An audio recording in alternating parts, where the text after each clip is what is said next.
प्रश्न है जी। मेरा नाम नीलेश कुमार सिंह है और मैं भारतीय रेल पश्चिम रेलवे में हाँ ट्रेन परीक्षक के पद पे कार्यरत हूँ। ठीक है। गुरुजी मेरा प्रश्न इसलिए है कि अगर जो सरकारी नौकरी लग जाती है तो घर वालों की तरफ से एक जो डिमांड होता है दहेज का, हाँ। ये कहाँ तक सही है? तो आपको दहेज लेना है कि नहीं? नहीं, लेना नहीं है। इसके वजह से ना मेरी लाइफ एकदम बिगड़ चुकी है। क्यों? क्योंकि घर वालों ने ऐसी हमारी लाइफ में ऐसी प्रॉब्लम क्रिएट की है। क्यों, क्या प्रॉब्लम है बता। घर वाले का कहना है कि दहेज लेके ही शादी करनी है। अच्छा, कितना मांग रहे हैं? मांगा तो कुछ नहीं है सर, सामने से ही ऐसा आता है कि 15 लाख, 20 लाख, 22 लाख, यहाँ तक के उस समय मेरी सैलरी सिर्फ 40 से 45 हज़ार ही थी, लेकिन दहेज की डिमांड इतने लंबे लंबे होते थे। तो उस समय आपके माता पिता दहेज चाहते हैं?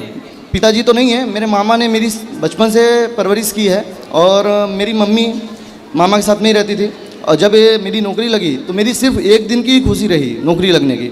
उसके बाद से तो मेरी लाइफ एकदम बिगड़ चुकी थी, क्योंकि हरदम प्रॉब्लम क्रिएट इसलिए हुआ कि इस लड़की का रिश्ता आ रहा है, इस लड़की का रिश्ता आ रहा है। और मेरा कहना एक था कि दहेज लेके शादी नहीं करनी है, क्योंकि मेरी मम्मी विडो हैं, मतलब विधवा हैं। हाँ। क्योंकि बाद में ऐसा होता है ना सर महाराज की जो लड़की दहेज लेके आती है वो घर में सुख शांति तो बिल्कुल गड़बड़ा देती है। मैं बहुत लोगों को देखा है और मेरे साथ में काम करने वाले काफ़ी लोग हैं, सही है, जिनके साथ में हरदम आए दिन ये होता है कि उनका तलाक है, ये है, डिवोर्स है, कोर्ट में जाना है। इस सब चीज़ से मैं बहुत दूर रहना चाहता था। लेकिन फिर भी गुरुजी मेरे साथ में ऐसा हुआ कि मेरे घर वाले, मतलब मेरी मम्मी को तो मैंने 2021 में आपके पास लाया भी था, लेकिन उस समय एक्चुअली मेरा बेड लक बोलो कि उस समय भी आप उस कथे में ये बोल रहे थे बच्चों को अपने माता पिता के अनुसार ही काम करना चाहिए। तो इस कारण से मेरी हिम्मत नहीं होगी। अगर मैं बोला कि मेरी मम्मी एक धमकी देती है हमें कि अगर तुम अपनी मर्ज़ी से शादी करोगे तो मैं तुम्हें छोड़ दूंगी और मैं महाराज जी के पास जाऊंगी, उनके पास काफ़ी माताएं हैं, तो मेरा भी। आपकी माँ आई हैं? नहीं, मम्मी नहीं आई, मेरी वाइफ आई है, जिससे शादी मैंने अपनी मर्ज़ी से की है। और कोर्ट मैरिज सर मुझे करना पड़ा, मजबूरन थी, क्योंकि मेरे घर में आए दिन झगड़े इसलिए होते थे कि मुझे दहेज लेना है और शादी करना है। तो फिर आपने दहेज नहीं लिया? नहीं, मैंने कोर्ट से शादी की और लड़की को डायरेक्ट फिर अपने पास लाया। और अभी तो मेरी मम्मी से सब कुछ सही है, सब कुछ ओके हो गया है। लेकिन आज भी मेरे रिश्तेदार और मेरे मामा, खास करके मेरे मामा और मेरे चाचा चाची लोग आए दिन अभी भी मम्मी को भड़काते रहते हैं, तो कभी कभी भड़क जाती हैं। आपकी माँ को कहना, मेरी ये वीडियो अपनी माँ को सुनवाना कि देखो कितना अच्छा बेटा है ये। आज के समाज में सच बताएं, बच्चे दहेज नहीं चाहते। जो बच्चों के माँ बाप हैं वो अभी उस मानसिकता से बाहर नहीं आए। अरे हम में काबिलियत होगी तो हम अपनी पत्नी बच्चों को कमा के खिलाएंगे, हम लड़की के पिता से क्यों दहेज लें? वो अपनी श्रद्धा से जो देना चाहे वो दे दे, पर डिमांड क्यों करें? ये तो बहुत अच्छा बच्चा है कि दहेज नहीं लेना चाहता, दहेज की दीवार को गिराना चाहता। ऐसे बच्चे तो भारत में हर घर में होने चाहिए। लेकिन गुरुजी एक कारण ये भी रहा कि दहेज ना जो मुझे नहीं लेना था, इसलिए कि मैंने बताया कि मेरे ऑफिस में मैंने काफ़ी लोगों को देखा है कि कोर्ट कचहरियों को चक्कर लगाना, 30 लाख लेते हैं, बाद में डिवोर्स जब फाइल होती है तो डिवोर्स जब फाइल होती है तो 50 लाख 60 लाख इन सब चीज़ों से तो बचना था। आपकी पत्नी आपकी पसंद से आई हैं? बिल्कुल, मैं अपने पसंद से, मैं किसान के घर से, मतलब फिलहाल मैं तो कहूँ मेरी मम्मी को ऐसा लगता था कि लड़का मेरा मनपसंद शादी करना चाहता है, इसलिए दहेज के लिए खिलाफत दिखा रहा है, दिखावा कर रहा है। लेकिन मेरा ऐसा नहीं था।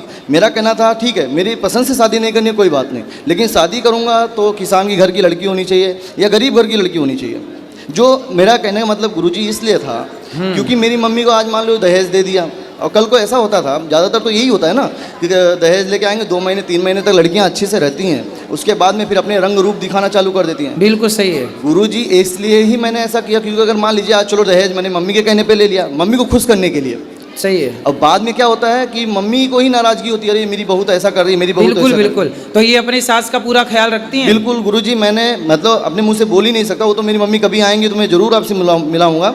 और फिर मैंने मम्मी को इस समय एक चीज़ और भी बोला था, शायद आज आपको बुरा भी लगे। मैंने बोला कि उस समय सर गुरुजी मैंने एक्चुअली ये कि मैं देखा भी नहीं था कि आप माताओं की इतनी अच्छी से सेवा करती हैं। अभी मैंने ऊपर गया, देखा वाकई में आप बहुत अच्छा काम कर रहे हैं और रियल है, जो भी है रियल है। तो उस समय मम्मी को ये बोलता था, जो आप देख रही हो ना ऐसा होता नहीं है कहीं पे, तुमको जाना है बिल्कुल चले जाओ, लेकिन मेरी थोड़ी बदनामी होगी, लेकिन आप चले जाओ, बाद में आपको पता चल जाएगा कि बेटा बेटा होता है। फिर भी वो धमकी आज भी ऐसा है कि जैसे चाचा चाची हैं जो भड़काते हैं, तो मम्मी आज भी बोलती है मैं महाराज जी के पास जाऊँगी, तुम्हारी ज़रूरत ही नहीं, मैं तो पेड़ के नीचे रह के भी खा सकती हूँ।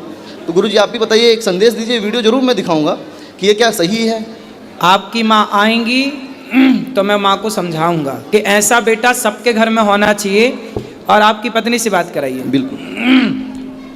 राधे राधे गुरुजी। राधे राधे। आप बड़े भाग्यशाली हैं कि आपको इस विचारधारा का पति प्राप्त हुआ है इस कलिकाल में, कि हाँ। जो दहेज के खिलाफ है और एक अच्छी पत्नी, सामान्य घर की, जो रंग रूप के पीछे ना भाग कर, शोहरत के पीछे, पैसे के पीछे ना भाग कर, और देखो वो आपके साथ है। तो आप इस परिवार का सदा ख्याल रखना। जी गुरुजी। ठीक है। इनकी माँ का, इनका एक अच्छा पति है, ये एक अच्छी सास हैं आपकी, वो जिनको आपको बेटी बनकर उन्हें माँ समझ करके सेवा करनी है। गुरुजी मैं कभी शिकायत का मौका नहीं दूंगी।